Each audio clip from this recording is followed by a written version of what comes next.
y a plus d'un an, alors que le président Gbagbo subissait des pressions de partout en Côte d'Ivoire, il a réagi. Il a réagi notamment en rassemblant tous les chefs des cantons et des villages en Côte d'Ivoire pour leur présenter la situation telle qu'elle se présentait au lendemain des élections que nous connaissons tous. Lesquels chefs, bien sûr, unanimement ont décidé que c'était le président Gbagbo qui avait été réélu. Puis par la suite, le téléphone a sonné. Le téléphone a sonné sur le bureau de plusieurs dirigeants africains. C'était le président Gbagbo qui appelait ses pairs à l'aide. Il se trouve que peu sont des dirigeants africains qui ont réagi, qui ont décroché ces téléphones. Ils ont préféré sauver leur petite place face à l'intérêt énorme, à l'enjeu énorme de l'Afrique qui se jouait. C'est ainsi que plus d'un an après, alors que le président Gbagbo a été kidnappé et que la Côte d'Ivoire, comme vous pouvez le constater aujourd'hui, est sous occupation, nous sommes le 18 juin. Le peuple est resté sur cette vision africaine que leur présentait le président Gbagbo, c'est-à-dire qu'il faut réagir et résister face à l'impérialisme, comme vous pouvez le constater aujourd'hui au travers de ces différentes réactions. Je suis Dr Boga Sako Gervais, je suis enseignant à l'Université de Côte d'Ivoire, je suis exilé en Europe, cela fait bientôt 1 an. Je suis auteur de 2 livres sur la Côte d'Ivoire, j'ai vécu les 2 crises, la première de 2002 et celle de 2010. Je suis arrivé ici, ça fait donc 1 an et je suis donc un exilé. Vous m'avez demandé pourquoi suis-je ici. Écoutez, vous savez très bien que la Côte d'Ivoire est partagée en 2. Il paraît que nous avons un président qui s'appelle M. Alassane Ouattara qui a été imposé par la communauté internationale. Donc nous avons été obligés d'aller regarder la plupart de nos documents sur la communauté internationale, sur la démocratie pour comprendre ce qui arrive à la Côte d'Ivoire. Évidemment, le président qui a été déclaré vainqueur par notre constitution, par notre conseil constitutionnel se trouve aujourd'hui à La Haye. Je suis le représentant adjoint du président Laurent Gbagbo. À ce titre, je me devais d'être à une telle manifestation. Mais en tant qu'Ivoirien, je pense qu'au moment où nous sommes en train de réécrire l'histoire de la Côte d'Ivoire, il était aussi important que je vienne honorer de ma présence à cette grande manifestation, une manifestation historique du fait de ce que vous savez, à savoir que notre président, le président de la République de Côte d'Ivoire, Laurent Gbagbo, légitimement élu, est détenu illégalement à La Haye. Nous sommes le 18 juin et le 18 juin pour nous, c'est le jour de l'Afrique et le jour de la Côte d'Ivoire en particulier. C'est ce jour-là qu'il était prévu une séance pour M. Laurent Gbagbo à la TPI.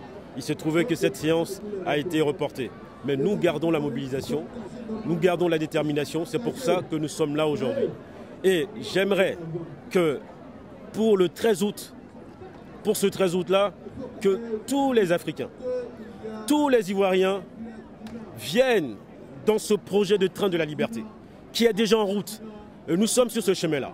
Et que toutes les organisations qui veulent que ce train de la liberté réussisse viennent maintenant nous voir pour qu'on mette en place ce train de la liberté numéro 2.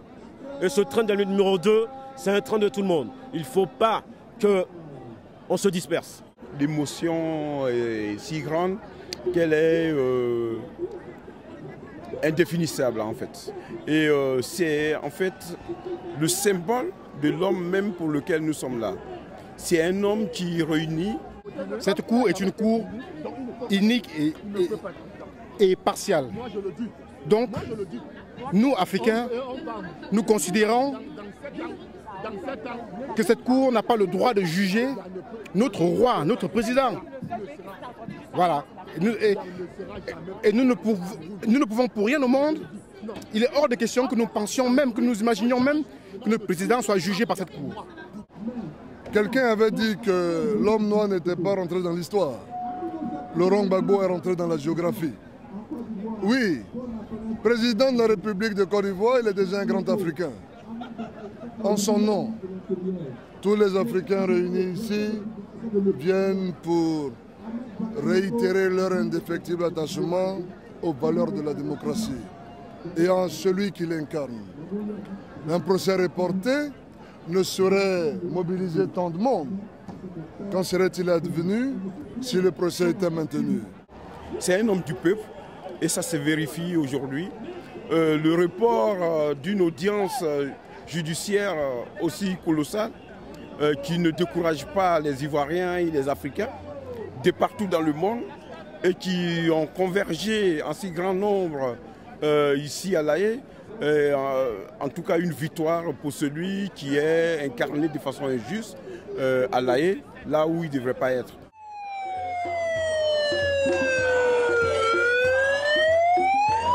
Et nous avons pris rendez-vous avec l'histoire le 5 décembre 2011, lors de la première comparution du président Laurent Gbagbo. Ce sont les avocats eux-mêmes, sinon les juges eux-mêmes qui ont dit que ce serait le 18 juin l'ouverture du procès d'infirmation des supposées infirmations, des supposées charges retenues contre le président Laurent Gbagbo. Donc nous avons pris rendez-vous avec l'histoire. Nous avons pris rendez-vous avec l'histoire pour le 18 juin 2012. Donc la mobilisation ne pouvait pas faiblir. Elle ne pouvait que grandir. Parce que le fait même que ce soit reporté, ça a suscité dans le cœur des Ivoiriens une envie folle de venir à La Haye, non seulement pour soutenir le président Laurent Gbagbo, mais pour prouver à la communauté internationale que quels que soient vents et marées, la mobilisation des Ivoiriens, des Africains ne faiblit pas. Yeah, Zaliana. Yeah, Zaliana, Tigonalo, Zaliana. Yeah, Zaliana. Oh, Zaliana, Tigonalo, Zaliana. Il faut dire que l'enjeu est tellement que on ne peut pas expliquer. Là, il s'agit de la Côte d'Ivoire. Et tout ce qui concerne la Côte d'Ivoire, je pense qu'il faut se déplacer, venir voir. Il ne faut pas se faire compter. Viens voir toi-même. Regardez aujourd'hui comme c'est magnifique. Tous ces cas qui sont venus pour cette manifestation, j'ai dit Dieu merci. Voilà. Là, c'est pour dire à l'opinion internationale que la vérité est là. La mobilisation des Ivoiriens, au-delà des Ivoiriens, des Africains, c'est une mobilisation pour dire à la communauté internationale, ça suffit. L'Afrique est indépendante, voici une cinquantaine d'années. Laissez l'Afrique aux Africains. Lorsqu'il y a des ballottages dans les élections en Occident, par exemple en Haïti, par exemple aux États-Unis, on ne prend pas les armes. Or, en Côte d'Ivoire, dans mon pays, la France a tiré sur des citoyens. Nous allons dénoncer cela jusqu'à ce que la communauté internationale comprenne que nous sommes des êtres humains au même titre que les Blancs. Des Ivoiriens, des Africains, des démocrates de divers horizons ont toujours effectué les déplacements pour venir exprimer d'abord leur sympathie, leur attachement à la personne du président Laurent Gbagbo, mais aussi leur attachement à la démocratie et au principe de l'état de droit. Leur attachement, en tout cas, au retour à la paix en Côte d'Ivoire. C'est cela qui est important. C'est l'ensemble des Ivoiriens, des Africains et des Européens qui sont là, qui sont venus à La Haye, sur place, en ce jour où devait commencer l'audience de confirmation des charges contre le président Gbagbo. Comme vous le savez, cette audience a été reportée, ce qui est une véritable gifle pour le procureur Ocampo, qui entendait bien que les choses se règlent de la façon la plus rapide. Nous restons toujours au garde à vous. Tant bien même que nous soyons émus, on reste au garde à vous. Seulement le seul truc, c'est qu'on n'a pas pu être à côté du tribunal. Mais ce n'est pas grave. Il sait que nous sommes là. Et nous restons toujours dans la même détermination. On a commencé quelque chose. Ils ont commencé à taper un tam-tam qu'on va danser jusqu'au bout. Et c'est pour ça qu'on est là. La présence des Africains aujourd'hui à La Haye est aussi un signe, n'est-ce pas, envoyé envers les autorités occidentales, envers les hommes politiques français, les hommes politiques anglais, les hommes politiques américains. Une façon de dire à ces personnes que le président élu en Côte d'Ivoire est bel et bien Laurent Koudou Gbagbo. Ouattara n'est qu'un usurpateur. Et parce que je pense qu'en tant qu'Africaine, je devrais apporter mon grain de sable à cet édifice qui est en train de se monter petit à petit. Parce que depuis le temps, les Européens ont toujours continué à vouloir prendre des décisions pour nous. Et là, je suis aujourd'hui présente pour dire que nous sommes capables, en tant qu'Africains, de comprendre et de vouloir, donc de prendre nous-mêmes nos propres décisions. En tant qu'Ivoirien et en tant que jeune patriote, il était pour moi important de venir dire au président Laurent Gbagbo que nous sommes toujours là malgré le temps.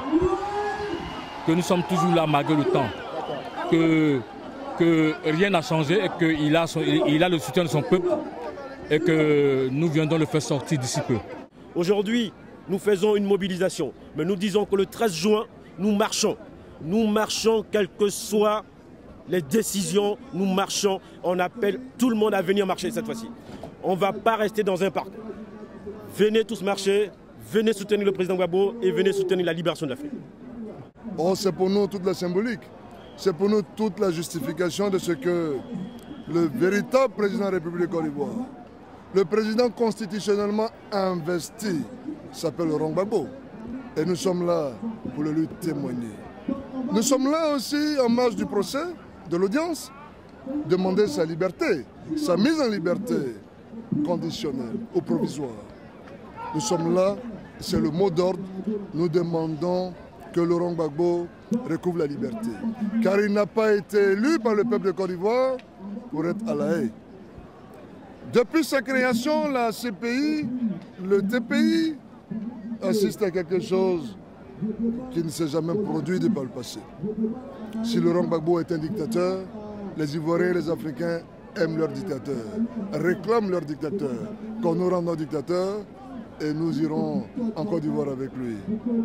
Le président Laurent Gbagbo, lorsque on l'a impliqué, on lui a dit qu'il était co-auteur indirect. Co-auteur indirect. Donc quels sont les auteurs et quels sont ceux qui sont directs? On ne les voit pas, ils ne sont pas là. Ce dossier-là, il est vide. Donc nous sommes venus aujourd'hui, c'est-à-dire que nous faisons le procès avant le procès. Nous venons en tant que peuple africain pour déclarer la libération du président Laurent Gbagbo. C'est-à-dire que nous imposons notre empreinte par rapport à notre mobilisation pour dire que le dossier il est vide. Sinon, il faut que Ouattara, il faut que Soro Diom, il faut que Ouattara lui-même soit convoqué à la CPI et qu'il soit là aux côtés du président Laurent Gbagbo. Parce que ce qu'on comprend, on comprend maintenant que c'est ceux qui n'ont pas été, en tout cas, auteurs des crimes qui sont enfermés et ceux qui sont les vrais auteurs sont en liberté en Côte d'Ivoire. En réalité, ce n'est pas lui, c'est ceux qui sont encore en Côte d'Ivoire. Voilà. S'il y avait un dernier message à passer, Serge, que dirais-tu? Oh, je dirais au peuple de Côte d'Ivoire de ne pas désespérer. Que nous sommes dans le décollage de la Côte d'Ivoire va très bientôt commencer et qu'ils aient confiance en la Côte d'Ivoire. Nous passons aussi au-delà de cette crise qui déchire la Côte d'Ivoire parce que s'est installé en Côte d'Ivoire, notre cher pays, un sanguinaire du nom de Dramane Ouattara. Nous passons donc évidemment à tous nos frères et sœurs éparpillés de partout dans le monde, notamment au président des jeunes patriotes, le ministre Charles Blé Goudé, et à tous les autres jeunes patriotes qui sont un peu partout dans le monde, comme je l'ai dit, mais dans la sous-région. Nous pensons aussi à ceux qui sont en Côte d'Ivoire et qui sont martyrisés, qui sont réprimés de façon insolente par cet homme que je continue à considérer comme le plus grand sanguinaire, le plus grand criminel que l'humanité ait eu depuis Adolf Hitler. En tout cas, il est à la fin de ses jours et les derniers événements nous enseignent qu'il se bat contre les derniers instants. Il faut inscrire cette manifestation sous les sigles du retour à la démocratie, mais surtout à la paix en Côte d'Ivoire. On sort d'une crise, il est important que les différents acteurs, et particulièrement ceux qui sont au pouvoir aujourd'hui, se rendent compte qu'il n'est pas nécessaire d'instrumentaliser la justice pour en faire un instrument de combat d'un camp contre un autre. Et qu'il est important de rassembler les Ivoiriens. autour de projets d'avenir. Et que pour cela, il est important, n'est-ce pas, de restaurer la justice sociale, de réconcilier les Ivoiriens. Et que depuis que nous avons pu voir la mise en place d'un parlement en Côte d'Ivoire, nous attendons impatiemment le vote d'une loi d'amnistie générale pour couvrir tous les crimes et délits qui ont eu lieu dans cette période-là, avec la conséquence que tous ceux qui sont en prison vont être libérés, que ceux qui sont en exil peuvent rentrer en Côte d'Ivoire ne craignant plus d'être poursuivis, et qu'ensemble, on essaie de recoller les morceaux. Parce que dans cette atmosphère-là, on aura de quoi s'occuper dans l'instabilité les 10, 20, 30 années à venir. Et nous n'estimons pas que cela va dans le sens de la reconstruction nationale, dans le sens de l'intérêt national, dans le sens de l'intérêt général, dans le sens de l'intérêt de la nation ivoirienne, parce que c'est la nation qu'il faut construire, ce n'est pas autre chose. On a bien vu que le tribunal a quand même été touché par les arguments de la défense. J'insiste là-dessus, je crois que bien que le procès ait été reporté, il y a quand même plusieurs milliers de personnes qui sont aujourd'hui à La Haye et c'est vraiment une première de voir de telles mobilisations pendant aussi longtemps pour quelqu'un qui est détenu par la CPI. Je crois que le fait que le président Gbagbo soit détenu est une injustice tellement flagrante que les gens continuent de se mobiliser et ils iront, comme l'a dit le président, jusqu'au bout, jusqu'à sa liberté, jusqu'à sa libération. Je pense que là, moi, je me suis associé à ce mouvement, comme je le fais depuis très longtemps, puisque moi j'ai rencontré le président Gbagbo lorsqu'il était exilé en France il y a aujourd'hui 30 ans. Tous ceux qui ont eu l'occasion de voir le président là où il est, le diront. Quand vous sortez de là, vous n'avez pas envie de faire palabre pour des détails. Ce qui doit vous animer, c'est de le sortir de là. Donc ensemble, en partant d'ici, qu'on se rassure, qu'on sache c'est quoi l'essentiel. Ce n'est pas les palabres entre nous. C'est ça que la vérité. Il tient, il a le moral. Il a les informations de ses amis qui sont dans les autres prisons. Et il a dit, tant que Sangari tiendra, je tiendrai. Je l'ai dit, président, Sangari tiendra.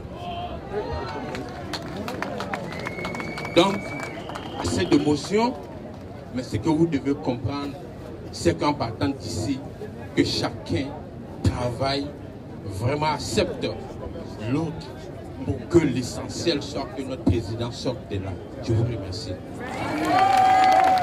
Toute cette foule qui est là, c'est avec la même détermination, la même hargne. Parce qu'il n'est plus question que les Blancs nous disent désormais, les Occidentaux nous disent ce qu'on doit faire dans nos pays.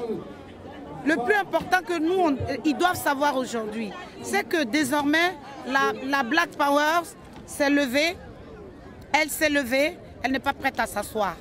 Nous, on n'est pas prêts à s'asseoir. Aujourd'hui, on s'est levé, on est debout pour de bon. Ils ne viendront plus sur nos terres.